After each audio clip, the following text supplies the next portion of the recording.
start by exemplifying innovation. Yeah, we've had some problem with the mics there, and I've got both the collar mic and the and the hand mic here, so that we absolutely make sure you can hear me here today. All right, so we're talking here today about innovation being the essence of a changing world.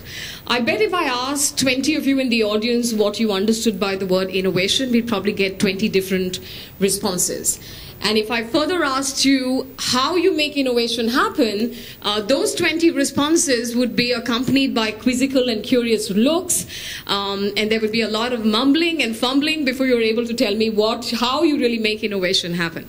So right at the start of this session, I thought we'd put things in perspective by having a working definition for innovation, a simple, understandable working definition for innovation, so that the rest of my talk falls into perspective.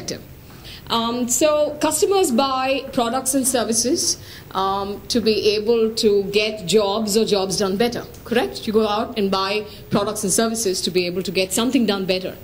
So innovation can be defined as the process which enables a product service or a product concept, a service concept or a product concept, which will allow the job or the jobs to be done better.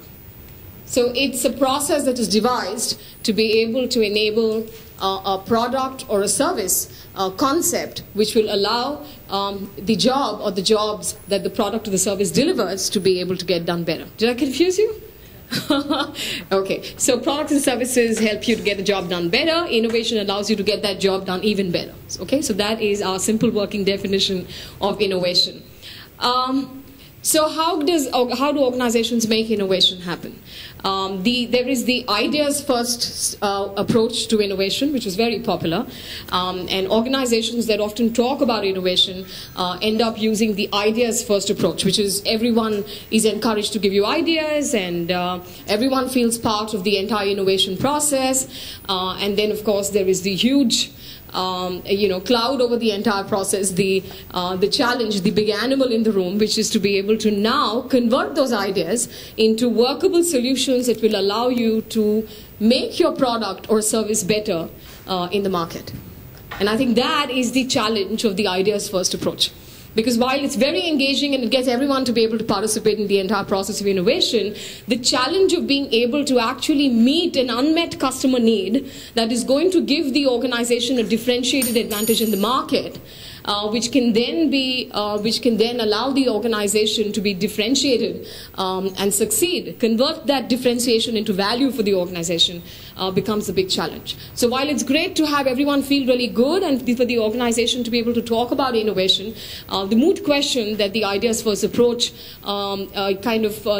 leaves looming large is, is the idea, first of all, the idea selection process. So first of all, you'll have lots of ideas to really go through before you hit upon which of the ideas is a winning concept, and does the idea actually allow the organization to meet an unmet customer need, which will allow the organization to be differentiated and more competitive in the market. The second approach to innovation is essentially the needs first approach to innovation. Right, which really means that the organization identifies an unmet customer need and then generates solutions around that which will give it the differentiated advantage in the market. But that again is often a failed process in most organizations, and guess why? It links back to some of the stuff that Rajeshwar and Sujaya Banerjee were talking about earlier, which is there is a huge heated debate in the organization among the leadership teams on what indeed is the need, the customer need. In fact, there is a rampant feeling within organizations that customers are unable to identify accurately or place their finger on what is indeed the unmet need. And as a result of it, the needs first approach oftentimes stays in limbo within organizations because there is a huge debate on what indeed is the customer need and which of these needs will they work on first, so that they're able to get the winning concept that will give them the differentiated advantage in the market. So the needs first approach also oftentimes it leads to failure because you're not able to actually come out with a winning concept or a winning idea and create innovation. So what then is the third option on how organizations are indeed then driving innovation? So the most successful organizations that drive innovation use the outcome-driven innovation approach, the ODI approach, which I understand has almost a 86% success rate. And ODI is like a happy marriage between the two, the ideas first and the needs first approach. What it ends up doing is it enables the organization to go through a systematic process of being able to identify what indeed is the unmet need of the customer, and then go through a systematic process of generating ideas around that unmet need, so that the entire organization is geared towards being able to generate ideas and solutions around that unmet need, so that they were able to actually drive innovation in a systematic manner that can actually translate itself into a competitive edge or a competitive advantage for the organization. Let me give you some examples, because I'm seeing some quizzical looks and curious looks still existing in the audience. We'll try and put that at rest. I'll give you some ideas, so that some examples, so that you understand both approaches better. Good example of ideas first innovation is IPL. All right, the nano car is a needs first approach to innovation. And a whole lot of stuff you see in the market, including the Apple products, is oftentimes the ODI, which is the outcome-driven style of innovation. So why are we talking about innovation here today in the context of a changing world? In the changing economy, the quality of products and customer service continue to be paramount. But if there is one big challenge that has crept up onto organizations and found the organizations too flat-footed to respond, it is the paramount challenge of innovation. The corporate world is replete with examples of organizations that fell by the wayside because they were not able to reinvent themselves, were not able to innovate, they weren't able to keep up with the changing times. In an acceleratingly changing world, it is even more important for organizations to ensure that the collective change that occurs inside their organization exceeds the change that exists outside in the market. I'm going to repeat that. Unless the change that exists inside organization exceeds the total sum of change that exists outside in the environment, organizations are not able to reinvent themselves and stay ahead in the game. So we're not talking about myopic success here. We're talking about sustainable success, where the organization can repeat its success story year on year, and that requires a strong focus on innovation. I'm going to link this back quickly to something that Sujata spoke about, when she spoke about challenges. Can I see Sujata here? I think you had a slide up there, where you said one of the biggest challenges that organizations really have, which gets impacted straight away when you have top management teams which are struggling with all kinds of dysfunctional behaviors, it is essentially innovation.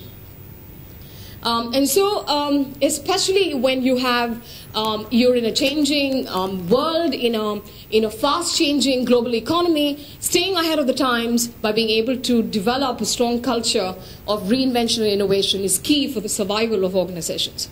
So, it is an imperative for survival. It's not a choice for organizations, because the corporate world is full of stories of organizations that fell by the wayside because they didn't reinvent fast enough. Whether you talk about the typewriter industry, whether you talk about encyclopedias, whether you talk about telephone books, you talk about carbon paper.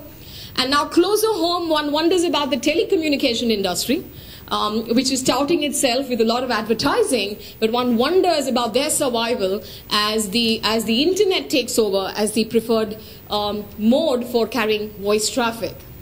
So therefore, there are two things which are very clear. Organizations, to succeed, must innovate, must reinvent themselves, and fast enough. Because if they won't do it, somebody else will. And two, that the process of innovation succeeds in organizations only and only when they are led by senior managers who have an expressed commitment to the process of innovation. Innovation, to be taken seriously through an organization, needs the top management team to commit itself to the entire process of driving innovation. And driving innovation will mean that the organization will have to pay a few prices in the short run. And my talk today, in the context of learning, is going to be what are some of those prices organizations will pay if they want to reinvent, if they want to survive in the long run, and they want to innovate. So top management commitment, absolutely necessary. And when I say top management commitment, I really mean putting their money where their mouth is. Literally putting their money where their mouth is.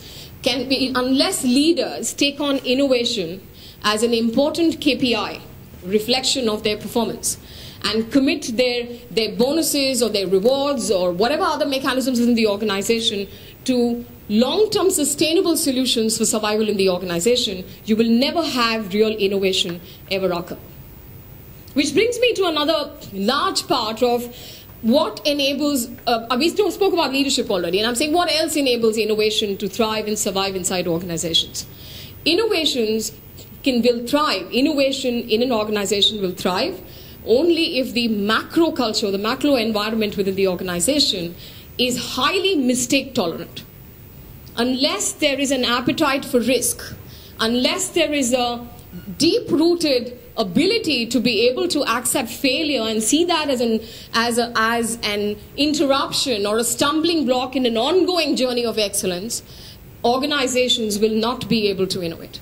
In fact, if we take a step back and look at the way in which we parent young children, or if we look at the way in which we groom adults through academic institutions, or if we look at what we load upon professionals when they come into organizations, there is almost an unhealthy emphasis, overemphasis on being able to align, on being able to find one right answer. And therefore, through our education system, through our parenting and the rest of that, most people have been groomed to believe that there is indeed one way of looking at things. And for so long as we keep emphasizing and re-emphasizing on alignment, we're actually throttling the process of innovation. Because innovation is about entrepreneurship. Innovation is about freedom. Innovation is about creativity. And all those energies do not get unleashed if there is an overemphasis, an unhealthy overemphasis on being able to align. And unless there is, and because there is a reward mechanism that only rewards those who align, whether in the form of marks, whether in the form of affection from parents, or whether in the form of performance assessments at work, the human mind is shackled, is too shackled with fear to think of another way, to think of a better way. And therefore the need of the hour today, especially all of us here sitting as part of the India growth story, I don't think there is any other group that is better qualified to talk about change than the group that constitutes India Inc. The kind of change we've seen occur here in the last 10 years, I'm not sure a lot of countries and a lot of organizations would have experienced. And we therefore are sitting on the opportunity to be able to drive innovation, to be able to lead change, to be able to do things better. We're sitting on the opportunity to do all of this because we are right in the midst of a huge amount of change. And unless we enable the energies inside our organizations to be able to get fostered and harnessed correctly, unless we take away these shackles of fears and allow people to be able to come out with their ideas and solutions, we're never going to become a country of innovators. I think with that, I want to move on to a few examples of innovation and how organizations have fostered innovation. But before that, I must pause a minute. This is a group of learning and OD practitioners. I'm very tempted to be able to talk about innovation in the context of learning here. Yeah? Innovation and learning are actually, in fact, two sides of the same coin. Yeah? Let's look at what happens when you learn. When an individual learns, what he actually does is he integrates an alternate way, a better way, a different way into his practice or his worldview. Yeah, I'm going to repeat that. Yeah, when anyone learns, what really happens is that the individual who's learning integrates into his worldview or his practice an alternate way, a better way, an improved way of being able to do something. And therefore, for an organization to be able to innovate, it is imperative for many individuals to integrate a better way into their worldview. So therefore, learning and innovation are two sides of the same coin. And failure is the door to learning. Failure is the door to learning. Because failure compels you to go back to the drawing board, to reflect, to revisit, to be able to come back with new insights, with fresh insights. The idea generation process actually gets accelerated when you fail.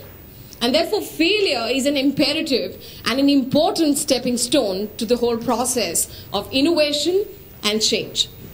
I'm going to take you on to be able to look at a few examples that I want you to see from the corporate world where innovation has thrived, survived, and has led to that competitive edge and value creation for the organization. Here is an example from 3M. They actually came out, it's visible to everyone here, there's an example here, on 3M having brought out sandpaper in the year 1922 as an alternative to a blade.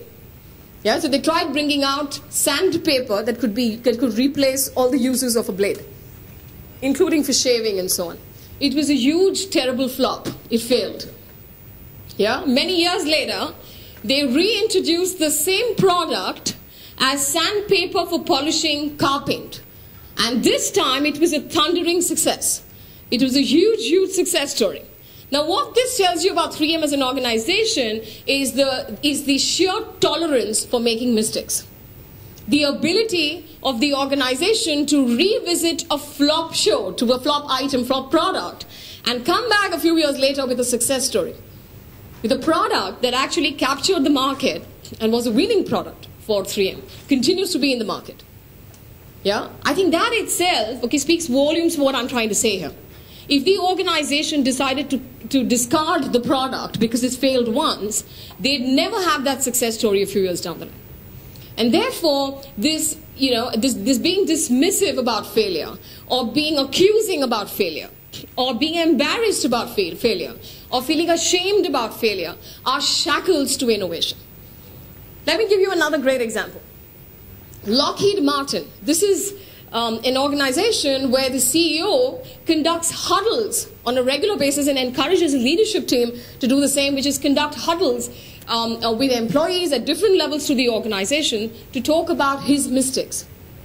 He actually openly goes out, and the leadership team within Lockheed Martin have built this mistake-friendly, mistake-tolerant culture to encourage innovation by being able to go out and openly talk about their mistakes.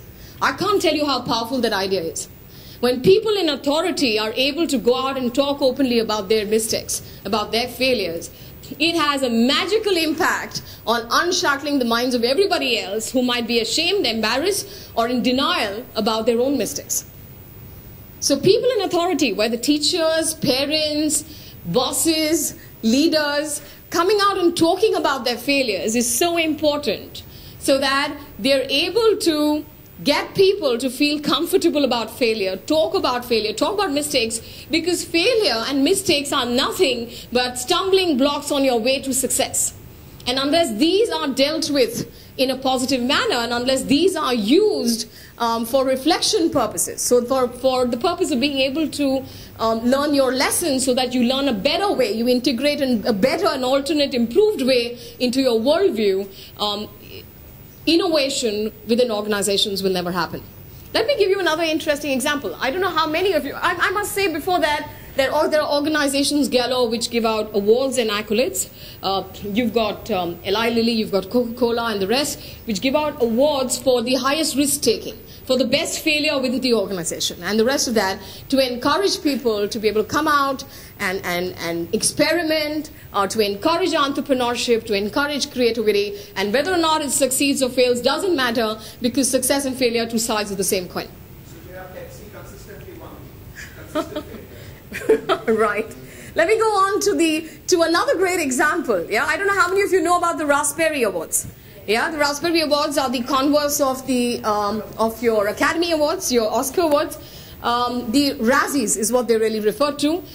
These are real fun awards. They're given out every year to the worst film, to the worst actor, to the worst director, to the worst actress, and so on. They have a lot of fun as they actually discuss and celebrate their failures. And I think the spirit they want to inculcate is to enable people to continue experimenting and to celebrate people who experimented the most and failed the most, which I think is a great way to be able to drive better performances, improvement, and innovation. Here is a super example of what I was trying to say through the last couple of minutes. Sandra Bullock, this is the year 2009, won both the Razzies and the Oscars in the same year.